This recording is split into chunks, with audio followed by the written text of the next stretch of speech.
বন্ধুরা আজকে আপনাদেরকে এই যে প্যান্ডেলটা দেখাতে চলেছি, প্যান্ডেলটা কিন্তু একদম সেই পশ্চিম মেদিনীপুরের মধ্যেই রয়েছে।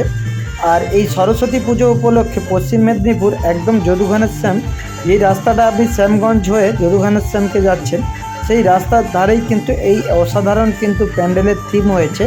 আর 2026-এ দেখার মতন প্যান্ডেলটা কাজ করেছে। আপনারা নিশ্চয়ই দর্শক বন্ধুরা দেখতে পাচ্ছেন, মা সরস্বতী রয়েছে এবং তার সাথে সখীরাও রয়েছে। তো চলুন প্যান্ডেলটা আপনাদের কেমন লাগছে, আর এই ক্লাবটার কেউ যদি নাম জেনে থাকেন, যদি আমার ভিডিওটা দেখেন কেউ, তো অবশ্যই কিন্তু কমেন্টের নামটা জানাবেন। দুর্দান্ত কিন্তু থিম দেখতে পাচ্ছেন, গাছের মধ্য দিয়েই কিন্তু মা সরস্বতী একদম বসে রয়েছে। তার পাশেও কিন্তু এই একটা প্যান্ডেল আগলিতেই দেখতে পাচ্ছেন, মহাদেব একদম কিন্তু প্যান্ডেলের আগলেই রয়েছে। আর খুবই সুন্দর আনন্দ করলাম, এই প্যান্ডেলটা অসাধারণ। তো চলুন ভিতরে কেমন রয়েছে প্যান্ডেলের থিমটা আপনাদেরকে এই ভিডিওর মাধ্যমে দেখাবো। সরস্বতী পুজোর প্যান্ডেলগুলো কিন্তু দুর্দান্ত হয় এখানে প্রত্যেক বছর। দেখতে পাচ্ছেন গণেশ রয়েছে একদম উপরে, আর নিচে রয়েছে মা সরস্বতী, মানে গণেশের সাথে মা সরস্বতীর ভাই বোনেরই পুজো।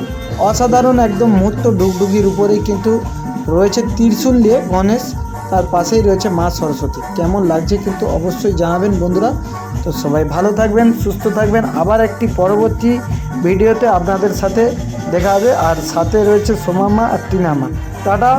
তো সবাই পারলে একটু ভিডিওটা লাইক শেয়ার করে আরও মানুষের কাছে পৌঁছে দেবেন। শুভ